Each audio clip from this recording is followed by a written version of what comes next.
Hey, buddy, watch this. Hello, Regis Gilbin is the name and Hearthstone is the game, and these are 5 failed legendary cards that still have a lot of potential and I think might make an impact on Hearthstone before too long, as long as Blizzard releases some new cards that maybe unlock some synergies, or perhaps the meta shifts and a deck arrives that supports what these cards are good at. And when I say failed, I essentially mean that they just haven't found a home in a deck yet. They haven't become popular or prominent parts of the Hearthstone meta. It doesn't mean they're poorly designed. In fact, I'm saying the opposite. I think they're really well-designed cards that have a ton of potential that just hasn't been unlocked yet. So let's go ahead and jump into this list. At the number 5 spot is Hogger, Doom of Elwyn from Whispers of the Old Gods. This is a great card. It's totally fine. It has, I guess, showed up a couple times in a variety of different decks. It's a card I've tend to slot into warrior decks, in particular tempo warrior decks, with a lot of whirlwind style effects because it seems to make a lot of sense. But it's never been a meta-defining card. It's never really been the staple card that it could be because, frankly, it has great stats. It has some cool potential value pumping out the strong stream of 2/2s with taunts. It is, of course, the upgraded version of Hogger before it, which has been a moderately popular card as well in the past. But it feels like this could be a very strong, neutral 7-drop legendary, of which there just aren't that many in the 7-mana slot with, the passing of Dr. Boom a while ago to wild format instead of standard. And then we've lost stuff like Ragnaros and Sylvanas. So none of those really good, just everyday legendaries exist in that part of the curve, but it feels like to me Hogger Doom of Elwyn could actually be one of those cards in certain decks that are able to utilize him with those whirlwind effects, wild pyromancers, just trading on the board, etc. I'd like to see this card more popular and prominent because I really think it's actually quite good. At the number 4 spot is Hunter's Knuckles. This is another one of those just value minions. It's got great stats for its cost. A 7 health minion is very difficult to deal with most of the time, and 3 attack is often enough to trade into things very favorably. And of course, when you do make trades with Knuckles, you're getting a lot of value back because you're doing that chip damage to the opponent's health total, which synergizes really nicely with Hunter's hero power, which puts them essentially on a clock. The more chip damage you do, the more you're able to get that hero power in. Eventually, they're just going to die. Now, the problem for Knuckles is that, of course, we just haven't seen more control, slow, late-game style Hunter deck ever really take prominence since this was released in Mean Streets of Gadgetan. It's not quite fast enough for what mid-range Hunter is trying to accomplish, but it would work great in a control setting. It's just that Hunter hasn't had that yet. But I think once it does, you'll see a card like Knuckles be a perfect middle-of-the-road style mid-range minion that accomplishes that late-term, long-term goal of Hunter killing their opponent eventually and just whittling them down, playing that attrition style game, but also presenting a threat on the board that means they can help control early game minions and survive into the late game, making Knuckles a really cool piece of the puzzle. It's just that no one has really designed the puzzle yet. Once they do, I think he'll fit really quite nicely in Hunter.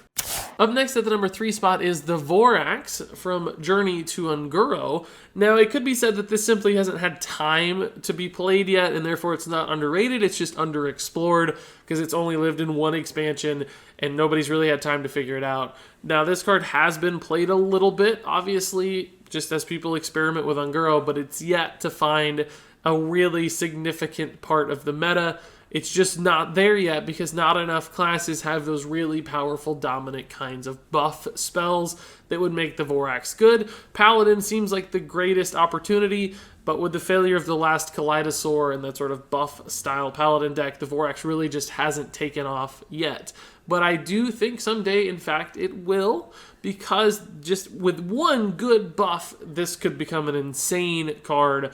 And a class that has a couple other good buffs alongside it, this would be a centerpiece for a buff-style deck. And there might be some other, out-of-this-world, unusual buffs we haven't even thought of yet that could make this really powerful. It doesn't have to just be stat buffs necessarily. There could be other spells you target specifically on Vorax that do something really cool, some kind of crazy interaction we haven't even thought of yet. So essentially, because this card's effect and mechanic is so unique and seems like it could really spiral out of control into very powerful kinds of plays, it looks to me like it's only a matter of time before the Vorax finds that home in the meta, finds a deck that supports it really nicely, and then suddenly it's a very oppressively good card. Moving on to the number 2 spot, it's Priests, Herald, Volage, and time is running out on this one as another Whispers of the Old Gods card. This is a card I've tried to make work a lot and never found a ton of success, but it only takes a couple really good on-board effect-style minions to make Herald Volage a crazy kind of card. Perhaps Priest is already getting there a little bit with things like Radiant Elemental and the mana cost reductions. That's a cool synergy with Herald Volage. Maybe some other cards added to sets in the future really open up that potential and make this card, maybe it opens up like a one-turn kill burst combo potential because you've got so many cost reductions on board. I don't know, I'm just spitballing, coming up with ideas, but that's the kind of environment and the kind of plays that Herald Volage could unlock with an absurd Battlecry effect like this one. Also, of course, there's the Priest quest that hasn't really taken off, but seems like it has very high potential to be good in the future with just a couple new core Death Rattle cards. And Herald here has a lot of synergies with Death Rattles as well, particularly because the Priest quest only requires you to summon Death Rattles and not play them. So maybe there's some sort of super late game Death Rattle Priest that you unlock all your Death Rattles at once with Herald Volage and do some kind of crazy combo. I don't know, but when an effect is this strong and duplicate minions that otherwise have unique effects, perhaps like the Vorax, for instance, then maybe you can do some just ridiculous things that win you games, and those are the kinds of cards I like, and I'd really like to see Herald Volage here take off one last time and become popular in a good deck because it hasn't done so yet, and I really want to like this card, and I think it has a lot of unexplored potential. And then finally, onto my number 1 spot, it is actually Paladin's The Last Kaleidosaur, one of the most disappointing quests in Journey to Un'Goro as far as I'm concerned, because Galvadon as a reward is so unique and so cool and seems like it could be very good, but it's just too hard to make the quest work, so you never really get to explore how powerful Galvadon can actually be. So unfortunately, I think it's going to require some future expansions, adding new buffs, faster buffs, different kinds of buff executions and mechanics to Paladin to really unlock the potential that hides in The Last Kaleidosaur. Because if that happens, this could be a very dominant deck, and Galvadon could win a lot of games and certainly could frustrate a lot of people, which I'm not sure is necessarily a healthy turn for Hearthstone, but there is still a lot to be explored with this card and a lot that can be done with The Last Kaleidosaur. So I think, for better or for worse, someday we're going to see this card find success on the ladder. It's going to be a new and different way to play Paladin. Because remember, just because the quests suck right now doesn't mean they're going to be terrible forever. Blizzard has a tendency when they invest a lot in a card like this one or the other failed quests, they tend to go back and open that door again and play with the quests and play with those failed cards to empower them in the future.